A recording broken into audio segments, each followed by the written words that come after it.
यह कहानी एक गोरिल्ला और गांव की कुमारी लड़की की। गोरिल्ला ने कैसे कुमारी लड़की की आने वाली हर शादी को रोकता है, और फिर भी जब चुपचाप लड़की की शादी तय होती है तो गोरिल्ला ने लड़की को शादी की मंडप से भागा के लड़की को गर्भवती करके जंगल में छोड़ देते हैं। अब लड़की ने बच्चे का जन्म देगा या फिर नहीं, बच्चे को जन्म दिया तो बच्चे कैसे होगा, इंसान या जानवर, कहानी को पूरा सुनिएगा, बहुत मजा आएगा। दोपहर का समय था। सूरज की सुनहरी किरणें गांव के बड़े मंदिर के आंगन पर पड़ रही थीं। चारों ओर रंग बिरंगे फूलों की सजावट थी, ढोल नगाड़ों की गूंज और हंसी ठिठोली से वातावरण जीवंत हो उठा था। दुल्हन अनया लाल जोड़े में सजी सिंदूर की तरह दमक रही थी, लेकिन उसकी आंखों में कहीं एक बेचैनी छिपी हुई थी। सबको लग रहा था कि वह नर्वस है, मगर दिल के भीतर वह किसी और अनकही सच्चाई से जूझ रही थी। मंडप में मंत्रोच्चार गूंज ही रहे थे कि अचानक धरती कांपने जैसी हलचल हुई। लोग चौंक कर पीछे मुड़े और तभी मुख्य द्वार तोड़ते हुए एक विशाल गोरिल्ला आ पहुंचा। दिन का उजाला उसकी विशाल देह पर पड़ते ही उसे और भी भव्य और रहस्यमय बना रहा था। उसकी आंखों में कोई जंगलीपन नहीं था, बल्कि एक गहरी पुकार, जैसे वह किसी खोई हुई चीज को वापस लेने आया हो। भीड़ चीख उठी और उसी शोर के बीच गोरिल्ला सीधे मंडप की ओर बढ़ा। दूल्हा भय से पीछे हट गया। गोरिल्ला ने झटपट अनया को अपनी बाहों में उठा लिया। पहले तो अनया चीख पड़ी, लेकिन जैसे ही उसकी नजर उस गोरिल्ला की आंखों में पड़ी, वह थम गई।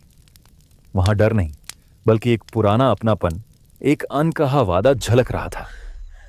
लोग पत्थर उठाने ही वाले थे कि गोरिल्ला कूदकर मंदिर की सीढ़ियां लांघ गया और दिन के उजाले में सबकी आंखों के सामने अनया को लेकर जंगल की ओर भाग गया। गोरिल्ला अनया को अपनी मजबूत बाहों में थामे हुए दौड़ रहा था। मंदिर के शोरगुल पीछे छूट चुके थे। अब सिर्फ पेड़ों की सरसराहट और पंछियों की आवाज सुनाई दे रही थी। अनया का दिल जोर जोर से धड़क रहा था, लेकिन हैरानी की बात यह थी कि उसकी आंखों में अब उतना डर नहीं था। वह गोरिल्ला की छाती पर सिर टिकाए सोच रही थी, ये कौन है, क्यों मुझे ले आया, और क्यों इसकी बाहों में मुझे एक अजीब सी सुरक्षा महसूस हो रही है। गोरिल्ला उसे लेकर जंगल की गहराइयों में पहुंचा। ऊंचे ऊंचे साल और पीपल के पेड़ सूरज की किरणों से छनकर एक जादुई रोशनी बिखेर रहे थे। आखिरकार एक शांत जलप्रपात के पास उसने अनया को जमीन पर उतारा। अनया कांपते हुए बोली, तुम कौन हो और मुझे यहां क्यों लाए हो? गोरिल्ला ने सीधा जवाब नहीं दिया। उसने बस अपने बड़े बड़े हाथ से धीरे से उसकी ओर इशारा किया, मानो कहना चाहता हो, मत डर, मैं तुम्हें कोई नुकसान नहीं पहुंचाऊंगा। उसकी गहरी इंसानों जैसी आंखों में एक कहानी छिपी थी। अनया उस नजर को पढ़ने लगी और तभी उसके मन में जैसे कोई भूली बिसरी याद चमकी, जैसे उसने ये आंखें पहले भी देखी हों। शायद बचपन में जब वह जंगल में खो गई थी और किसी अनजाने साये ने उसकी रक्षा की थी। वह धीरे से बोली, कहीं तुम वही तो नहीं हो? गोरिल्ला ने हल्की सी गरज की, जो एक उत्तर जैसा लगी। कई साल पहले जब अनन्या छोटी थी, वह अक्सर अपने पिता के साथ जंगल के किनारे खेलने आती थी। एक दिन वह अकेली ही बहुत दूर निकल गई और रास्ता भटक गई। जंगल घना हो चुका था, चारों ओर अजीब अजीब आवाजें गूंज रही थीं। छोटी अनन्या रोने लगी। तभी पेड़ों के बीच से वही गोरिल्ला प्रकट हुआ। वह विशाल था, लेकिन उसकी आंखों में अजीब सी मासूमियत थी। गोरिल्ला ने धीरे से उसके आंसू पोंछे और उसे सुरक्षित रास्ते तक पहुंचाया। उस दिन के बाद अनन्या अक्सर जंगल के किनारे उससे मिलने आती। वह फूल लेकर आती और गोरिल्ला उसे फल तोहफे में देता। बचपन की वह दोस्ती धीरे धीरे दिल की गहराइयों में उतर गई। लेकिन समय के साथ गांव वालों ने अनन्या को जंगल जाने से रोक दिया। साल बीत गए। अनन्या जवान हो चुकी थी। उसकी सुंदरता गांव भर में चर्चा का विषय थी। गांव के बुजुर्गों ने उसकी शादी एक अमीर व्यापारी के बेटे से तय कर दी। अनन्या बाहर से खामोश रही, लेकिन भीतर उसका दिल टूटा हुआ था। शादी के दिन जब उसे लाल जोड़े में मंडप में बैठाया गया, उसके मन में वही सवाल गूंज रहा था, क्या वह मुझे भूल चुका होगा? उसी समय जंगल के भीतर गोरिल्ला बेचैन था। उसे इंसानों की ढोलक और शहनाई की आवाजें सुनाई दे रही थीं। उसके भीतर कुछ टूटा। क्या मेरी अनन्या सचमुच किसी और की हो जाएगी? वह याद करने लगा, उसकी हंसी, उसकी बातें, उसका बचपन का वादा। गोरिल्ला ने अपनी छाती पर हाथ मारा और गर्जना की। फिर वह दौड़ पड़ा। मंडप में सब सामान्य था। पंडित मंत्र पढ़ रहे थे, दूल्हा मुस्कुरा रहा था और अनन्या की आंखें नम थीं। तभी जमीन हिली और एक गर्जना ने सबको डरा दिया। गोरिल्ला प्रकट हुआ। भीड़ तितर बितर हो गई। लोगों ने डरकर रास्ता छोड़ दिया। अनन्या की आंखें चमक उठी। तो तुम आए हो मुझे लेने? गोरिल्ला ने किसी से कुछ नहीं कहा। वह सीधा अनन्या के पास पहुंचा और उसे अपनी बाहों में उठा लिया। अनन्या ने हल्की सी मुस्कान दी और सिर्फ फुसफुसाई, मुझे यहां से ले चलो। और उसी पल दोनों का भाग्य बदल गया। दिन ढलने लगा था। सूर्यास्त की लालिमा में झरना सुनहरी चादर सा लग रहा था। अनया अब उतनी डरी नहीं थी। उसने पास रखे फूलों को उठाकर गोरिल्ला की ओर बढ़ाया। गोरिल्ला ने हैरानी से फूलों को देखा, फिर धीरे से हाथ आगे बढ़ाकर उन्हें थाम लिया। उस पल दोनों के बीच एक अजीब सी खामोशी छा गई। खामोशी जिसमें हजारों अनकहे शब्द छिपे थे। अनया की आंखों से आंसू बह निकले। तुमने मुझे क्यों बचाया? शादी के मंडप से क्यों ले गए? गोरिल्ला ने कोई शब्द नहीं कहा, पर उसकी आंखें सब कह गईं। क्योंकि तुम मेरी हो, हमेशा से। रात घिराई थी। आसमान में चांदनी बिखरी थी और झरने की कल कल ध्वनि हवा में संगीत सी घुल गई थी। अनया पास बैठी थी, जबकि गोरिल्ला थोड़ी दूरी पर चुपचाप उसकी ओर देख रहा था। धीरे धीरे अनया का डर पूरी तरह से मिटने लगा। उसने महसूस किया कि यह विशाल प्राणी उसे लगातार सुरक्षित रख रहा है। कभी पत्तों से उसके लिए बिस्तर बना देता, कभी पास के पेड़ों से फल तोड़कर लाता। वह मुस्कुराकर बोली, तुम मुझे शब्दों में कुछ नहीं कहते, लेकिन तुम्हारी हर हरकत में एक अपनापन है। शायद तुम मुझसे ज्यादा इंसानों जैसे हो। गोरिल्ला ने धीरे से सिर झुका दिया, मानो उसकी बात समझ गया हो। दिन बीतते गए। अनया अब जंगल की लय का हिस्सा बनने लगी। सुबह सूरज की पहली किरण पर दोनों झरने के पास बैठते। गोरिल्ला अनया को ऊंचे पेड़ों की डाल से पक्षियों के घोंसले दिखाता। कभी अनया हंसकर उसके बड़े बड़े हाथों को छू लेती, कभी गोरिल्ला उसे अपनी पीठ पर बैठाकर जंगल की पगडंडियों से दौड़ लगाता। एक दिन अनया पानी भरने गई। पैर फिसलने से वह गिरने ही वाली थी कि गोरिल्ला ने झट से उसे अपनी बाहों में थाम लिया। उस क्षण उनके बीच की दूरी पूरी तरह मिट गई। अनया की सांसें तेज थीं। उसका चेहरा गोरिल्ला की छाती से सट गया था। उसने फुसफुसाकर कहा, तुम सिर्फ मेरे रक्षक नहीं, मेरे अपने हो। गोरिल्ला की आंखें भीग गईं, पर उनकी शांति ज्यादा दिन तक नहीं टिक सकी। गांव के लोग, जो मंदिर से अनया के अपहरण के गवाह बने थे, उसे वापस लाने के लिए शिकारियों और सिपाहियों की टोली लेकर जंगल में आ गए। उन्होंने जाल और हथियारों से गोरिल्ला को पकड़ने की कोशिश की। अनया चिल्लाई, नहीं, इसे मत चोट पहुंचाओ। ये मेरा दुश्मन नहीं, मेरा साथी है। लेकिन गांव वालों को यह स्वीकार नहीं था। वे कहते, यह तो जानवर है, तुम इंसान हो, यह रिश्ता अपवित्र है। अनया ने रोते हुए जवाब दिया, अगर मोहब्बत पवित्र नहीं तो फिर और क्या है? गोरिल्ला ने अपनी पूरी ताकत से लड़ाई लड़ी, पर उसके हर वार में सिर्फ बचाव था, आक्रमण नहीं। वह किसी को मारना नहीं चाहता था। आखिरकार एक रात अनया और गोरिल्ला ने तय किया कि वे गांव और समाज से दूर जंगल की गहराइयों में हमेशा के लिए रहेंगे, जहां ना कोई उनकी मोहब्बत पर सवाल उठाएगा, ना कोई उन्हें अलग करने की कोशिश करेगा। अनया ने चांदनी के नीचे गोरिल्ला का हाथ थामते हुए कहा, तुम मेरे लिए वही हो जो इंसानों की दुनिया में कोई नहीं हो सकता। मैं तुम्हारे साथ हूं हर जन्म में। गोरिल्ला ने अपनी आंखें बंद कर ली। उसकी गरज अब पहली बार एक गीत जैसी लगी, मोहब्बत की जीत का गीत। और वे दोनों अंधेरी रात में तारों से सजे आकाश के नीचे अपने अनदेखे सफर पर निकल पड़े।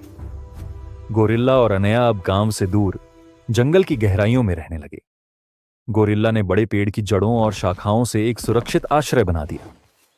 अनया वहां फूलों से सजावट करती, नदी के किनारे मिट्टी के छोटे दीप बनाती और हर दिन अपने नए जीवन को संवारती। धीरे धीरे वह जंगल की भाषा समझने लगी, पक्षियों की पुकार, जानवरों की चेतावनी, हवा की फुसफुसाहट। और गोरिल्ला वह हर दिन और भी इंसानों जैसा महसूस कराने लगा। अनया अक्सर हंसते हुए कहती, तुम मुझसे बोल क्यों नहीं लेते? तुम्हारी आंखें तो वैसे ही सब कह देती हैं। गोरिल्ला बस मुस्कुराता अपनी गहरी गरज के साथ और उसका हाथ थाम लेता। एक दिन जंगल में वसंत की बहार छा गई। चारों तरफ रंग बिरंगे फूल खिले, तितलियां उड़ रही थीं। अनया ने गोरिल्ला के गले में फूलों की माला डाली और धीरे से बोली, आज अगर मैं इंसानों के बीच होती तो शायद यही दिन मेरी शादी का होता, लेकिन मैं खुश हूं कि भगवान ने मुझे असली साथी तुम्हारे रूप में दिया। गोरिल्ला ने हल्के से अपना सिर झुकाकर उसकी बात स्वीकार की। उसकी आंखों में नमी थी, जैसे उसने भी शादी का वचन ले लिया हो, हमेशा साथ रहने का। लेकिन इंसानी दुनिया इतनी आसानी से हार मानने वाली नहीं थी। गांव वालों ने शिकारियों को लेकर फिर से जंगल में कदम रखा। इस बार उनके पास बड़े बड़े जाल और आग की मशालें थीं। रात का समय था। अनया और गोरिल्ला अपने आश्रय में सो रहे थे कि अचानक चारों ओर आग की लपटें फैल गईं। गांव वाले चिल्ला रहे थे, लड़की को छुड़ाओ, जानवर को पकड़ो। अनया चीख पड़ी, नहीं, मैं इन्हीं के साथ रहना चाहती हूं। गोरिल्ला ने अनया को अपनी पीठ पर बैठाया और जलते जंगल से रास्ता बनाते हुए बाहर निकलने लगा, लेकिन शिकारियों ने उस पर भाले और जाल फेंके। आखिरकार गोरिल्ला और अनया एक चट्टान के किनारे पहुंच गए। नीचे तेज बहती नदी थी, पीछे मशालें और हथियारों से लैस इंसानों की भीड़। अनया ने गोरिल्ला के कानों में फुसफुसाया, अगर हमें साथ रहना है तो छलांग लगानी होगी। गोरिल्ला ने एक पल उसकी आंखों में देखा और फिर बिना डरे दोनों ने नदी में छलांग लगा दी। पानी की तेज धार उन्हें बहुत दूर ले गई। जब गांव वाले किनारे पहुंचे तो उन्हें सिर्फ नदी की गूंज सुनाई दी, ना गोरिल्ला ना अनया। सुबह जब सूरज निकला तो जंगल के दूसरी ओर नदी के किनारे अनया और गोरिल्ला जिंदा थे, भीगे हुए पर मुस्कुराते हुए। अनया ने गोरिल्ला का हाथ थामा और कहा, हमने समाज को पीछे छोड़ दिया है, अब यह जंगल ही हमारा संसार है। गोरिल्ला ने उसकी ओर देखा और उस पल उसकी आंखों में कोई जंगलीपन नहीं था, सिर्फ एक गहरी सच्ची मोहब्बत। दोनों ने सूरज की ओर देखा और नया जीवन शुरू किया, जहां न इंसान का डर था न बंधनों की कैद, बस दो आत्माएं जो हमेशा के लिए एक दूसरे की हो चुकी थीं।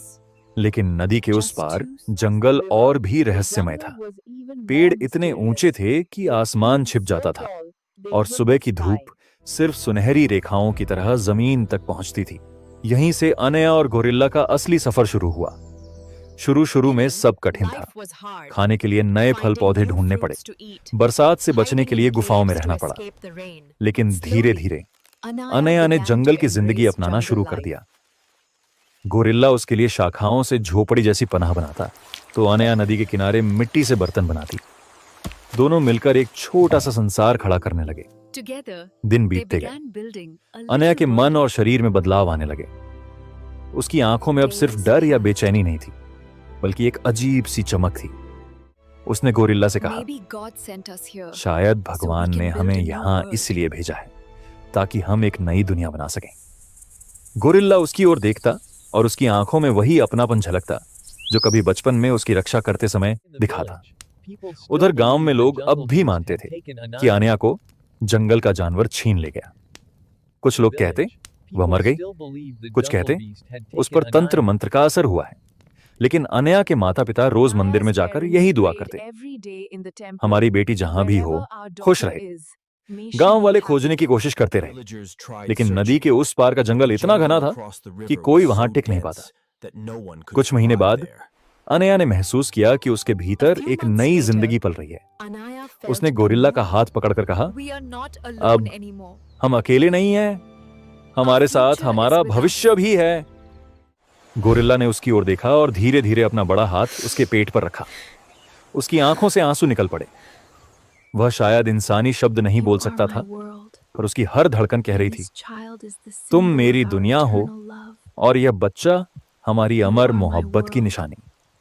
लेकिन दुनिया इतनी आसानी से उन्हें चैन से जीने नहीं देने वाली थी। जंगल के उस पार अब नए शिकारी आए थे, जिन्हें गांव वालों ने नहीं बल्कि बाहरी लोगों ने भेजा था। उन्हें खबर मिली थी कि यहाँ एक अनोखा गोरिल्ला रहता है। उनकी नज़र में वह सिर्फ एक इनाम था, एक जीव जिसे पकड़कर शहर ले जाया जा सकता है। और इस बार उनका सामना सिर्फ गोरिल्ला से नहीं, बल्कि मां बनने जा रही अनया से भी होना था। रात का समय था। आसमान में काले बादल छाए थे और तेज हवाओं के साथ भीषण तूफान उठ रहा था। बारिश की मोटी बूंदें जंगल को झकझोर रही थीं। तभी झाड़ियों के बीच से कुछ अजनबी शिकारी गोरिल्ला पर जाल डाल रहे थे। गोरिल्ला पूरी ताकत से छटपटा रहा था, लेकिन उसके कंधे पर गोली लगी थी। खून बह रहा था। शिकारियों ने गोरिल्ला को बांधकर घसीटते हुए जंगल के भीतर गायब हो गए। इधर अनया गोरिल्ला नहीं आने से हर पेड़, हर झाड़ी के पीछे गोरिल्ला को ढूंढती रही। उसकी सांसें तेज हो गईं, पेट में दर्द उठने लगा, क्योंकि वह अब गर्भवती थी। वह बार बार पुकारती रही, कहां हो तुम? क्यों मुझे यूं छोड़ गए? लेकिन कहीं कोई जवाब नहीं, सिर्फ तूफान की चीख और बारिश की बूंदें। घंटों ढूंढने के बाद जब गोरिल्ला नहीं मिला तो अनया टूट गई। वह एक बड़े साल के पेड़ के नीचे बैठ गई, मिट्टी से भीगी हुई, रोती हुई। उसके मन में पहला ख्याल आया, क्या उसने मुझे धोखा दिया? क्या उसने सिर्फ मुझे गर्भवती करके छोड़ दिया? उसके आंसू मिट्टी में मिल गए। उसके दिल में जो भरोसा था वह अब टूटने लगा। अनया रात भर वहीं लेटी रही। बिजली की चमक से जंगल रोशन होता और हर बार उसे लगता शायद वह अभी लौट आएगा, लेकिन सुबह तक भी गोरिल्ला कहीं नजर नहीं आया। अनया ने पेट पर हाथ रखा और बुदबुदाई, अगर तुम नहीं लौटे तो मैं अकेले ही तुम्हारे बच्चे को पालूंगी, लेकिन याद रखना मेरे आंसू कभी तुम्हें माफ नहीं करेंगे। अब आगे की कहानी में किया गोरिल्ला सच में कैद करके दूर मार दिया गया और अनया को अकेले बच्चे को जन्म देना है, या फिर गोरिल्ला किसी तरह शिकारी के चंगुल से भाग निकलता है, लेकिन तब तक अनया को लगता है कि उसे छोड़ दिया गया। आगे का कहानी देखने और सुनने के लिए जुड़े रहिए हमारे साथ।